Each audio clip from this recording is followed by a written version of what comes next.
Mon petit Redlaw, bonjour. J'espère que tu vas bien. S'il vous plaît les amis, taguez-moi le mauvais bébé. Mauvais bébé, si tu te retrouves en train de regarder cette vidéo, c'est que certainement quelqu'un t'aurait tagué. Alors moi le conseil que je te donne tout de suite, c'est de prendre un tabouret, tu t'assois, tu allumes tes 3 ventilateurs sur toi. Parce que ce que je m'apprête à te dire, beaucoup sont ces aînés là sur les réseaux sociaux qui ne prendront pas, ils ne perdront pas de leur temps pour s'asseoir et te donner des conseils. Chacun d'entre eux est en ce moment en train d'attendre le jour où tu seras dans les problèmes. Je dis même ceux qui t'encouragent dans ce que tu fais. Ils savent que d'ici peu, tu pourrais avoir des problèmes.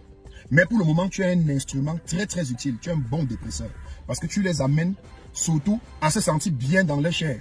Surtout lorsque tu fais exactement, ou soit tu dis des choses dont ils pensent tous les jours, mais n'ont jamais eu la capacité de le dire ouvertement. Maintenant qu'ils trouvent un petit Indien qui prend son courage à 2 mains, soit par le fait d'être extrêmement intelligent à son âge, ou soit par le fait d'être toujours sous le fait de la puberté, ou encore, comme tu le dis habituellement, être le résultat de ce que l'environnement dans lequel tu as grandi a fait de toi. Mais assieds-toi parce que je vais te parler. C'est tonton de bonheur, hein? Tonton bonne nouvelle, le gendarme de la toile. Bienvenue sur la page de Mirador. Mon petit Redlaw, j'ai pris le temps de t'observer parce que je suis le gendarme de la toile. Donc j'observe tout ce qui se passe sur les réseaux sociaux. Écoute-moi très bien. Si je prends mon temps pour te parler aujourd'hui, c'est parce que je me vois en toi il y a de cela quelques années. Et je sais qu'en toi réside un petit génie très futé, que tu n'as même pas encore commencé à exploiter les 20% des capacités de ce génie-là. Je me répète, lorsque je te vois, tu me rappelles moi, il y a de cela quelques années. Je ne suis pas trop vieux. Mais je sais que somnole en toi un petit génie très futé, dont tu n'as même pas encore commencé à exploiter les 20% des capacités de ce génie. Et je n'ai pas envie que les gens viennent abattre ce génie aussi facilement. C'est pour ça que moi je fais cette sortie, pour te parler. J'ai fait un post récemment dans lequel je t'ai tagué. Là où je te conseillais, mon petit. Tu peux tout faire sur les réseaux sociaux. Mais évite d'être très injurieux dans tes propos. Et surtout, arrête de diffamer. Arrête d'accuser les gens sur des choses dont tu ne peux pas prouver. C'est extrêmement dangereux. Honnêtement, moi j'aime beaucoup ta personne. Je t'aime beaucoup en tant qu'un petit frère de 20 ans. Tu dégages énormément d'énergie. Tu es extrêmement intelligent pour ton âge. C'est pour ça que je le sais. Il y a un génie qui dort en toi. Je dis que tu n'as même pas encore commencé à l'exploiter. Ne te détruis pas davantage, mon petit. Oui, j'ai bien envie de comprendre le fait que tu dises dans certaines vidéos que tu es le fruit de ce que l'environnement a fait de toi. Mais tu ne peux pas être celui qui le dit ouvertement aux gens que non, je suis mauvais parce que l'environnement a fait de moi quelqu'un de mauvais. Non, nous tous, nous avons grandi dans des environnements mauvais. Moi, j'ai grandi entre Carrière, Madagascar, comme Kana, Tinga et Lobi, Tinga, Mokolo Lobi, Messa, Briqueterie, Mpankolo, Jean Bespa. Pour ceux de ma génération, ils savent de quoi je parle. Lorsqu'un garçon grandissait dans cet environnement-là, on priait pour lui. On priait pour lui que pardon, pardon. Donc aujourd'hui, je peux m'estimer heureux et chanceux d'être sorti de là, surtout sans séquelles négatives. Tu as un potentiel énorme. Un potentiel énorme. Et on a des aînés là qui passent le temps à t'encourager, à relayer tes stupides vidéos. Pour certains qui sont extrêmement stupides, qui n'ont même pas le droit d'être sur les réseaux sociaux. Oui, j'ai bien envie de croire que dans toute ta famille, tu es le dernier. Et que tout le monde sait que tu es gâté. Que tu es le plus mauvais enfant du Cameroun. Et que même ta mère a mis la croix sur toi. Que pour elle, elle sait que non, tu es vendu. J'ai bien envie de croire. Mais mon petit, de toi en moi. Tu es sûr que si t'arrive un véritable problème dans cette société, tu vas pouvoir t'en sortir. Parce que les gens te regardent. Tu assumes haut et fort dans les vidéos que je fume le banga. Tu pourrais te retrouver un jour dans le commissariat d'un commissaire qui a l'habitude de regarder tes vidéos, lui qui éduque bien ses enfants, et qui, à chaque fois qu'il te regarde, prie seulement Dieu que pardon, j'ai envie que cet enfant ait un problème un jour, et qu'il se retrouve dans mon commissariat. Je vais prendre le dossier, là, ça sera mon dossier. Parce que les enfants comme vous, généralement, il n'y a aucune couverture. Tu n'es pas l'enfant d'un général. Tu n'es pas l'enfant d'un grand magistrat ou d'un grand procureur. Tu n'es pas même le neveu d'un ministre. Je ne sais pas si dans ta famille, il y a des hommes d'affaires qui sont capables de débourser même 10 bâtons, 20 bâtons, rien que pour te retirer d'un endroit et t'envoyer un bengue. Et c'est souvent ça. On a toujours personne derrière nous, mais on est toujours dehors en train de chercher les problèmes. Mon petit, il faut faire très attention. Les gens qui t'encouragent, tu crois qu'ils t'aiment, tu crois que tu es le chouchou. Que dans tout le monde a envie de niasse avec toi. Que tu es trop beau. Tu es un antidépresseur pour la plupart. Parce que nous sommes dans un pays en Afrique centrale qui s'appelle le Cameroun, où les gens ont des problèmes. Les gens ont des problèmes. Et tu les sers d'antidépresseurs. Parce qu'ils sont contents d'être sur ta page chaque soir quand ils rentrent. C'est-à-dire que tu vois un gars qui est tellement frustré dans son milieu professionnel où il travaille. Ça fait pratiquement 4 mois qu'il n'a pas reçu le salaire. Il a envie de dire à son patron que le gros cul de ta mère. Il a envie de dire à son patron que le bangala de ton père, tu comprends, non? Mais il ne le dit pas à son patron. Mais il est fier de venir t'écouter dire ça publiquement. Donc en fait, tu es celui qui dit ce que les gens pensent depuis dans leur tête. Ça reste dans leur cœur.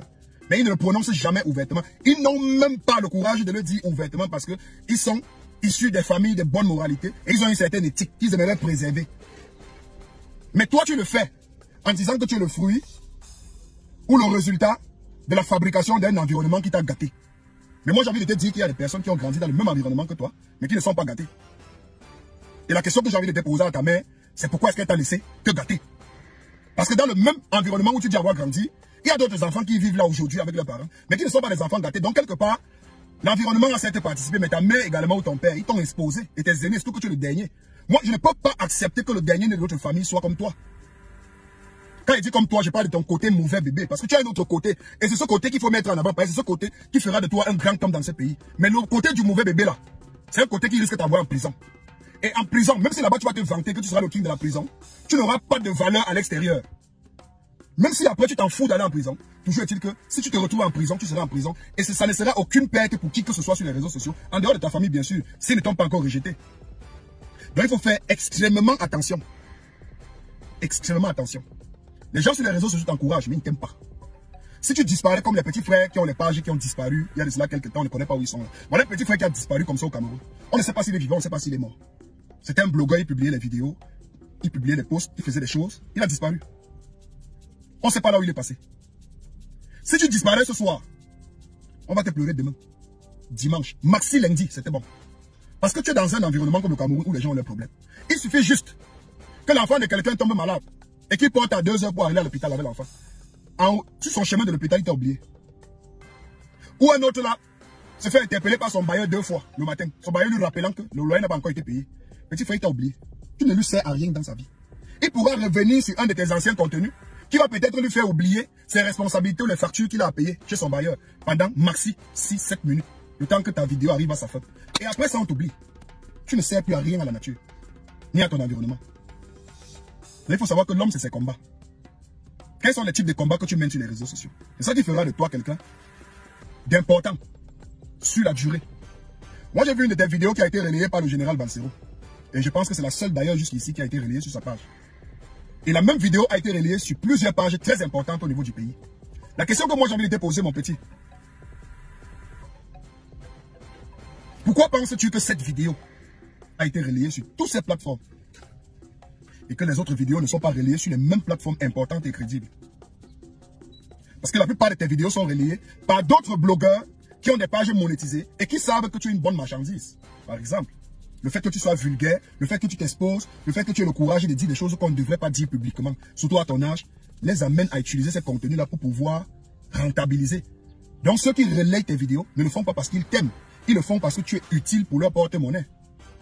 Mais s'il t'arrive quelque chose demain, et qu'on demande à tous ces blogueurs qui utilisent ton contenu où tu insultes les gens, pour se faire de l'argent, de cotiser dans une cagnotte pour pouvoir te faire sortir des problèmes, est-ce qu'ils le feront?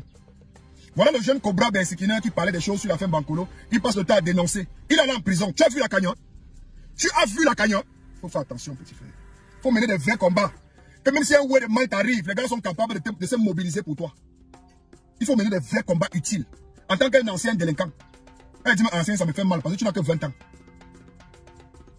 Tu n'as que 20 ans. Quand elle dit ancien, ça me fait mal parce que tu es toujours têtu. Mais comment faire pour orienter ta têtutesse à bon escient pour qu'elle soit exploitée dans un contexte qui te fera grandir véritablement? C'est à ça que tu dois réfléchir. Pourquoi? Parce que le jour où on va te quota pour injure publique ou pour diffamation, parce que voilà, c'était de tes vidéos, tu traites un gars de PD. Tu traites un gars de Tchelek, c'est un depso. Il faudrait qu'à un moment donné, si on te quota, que tu prouves qu'il est un depso.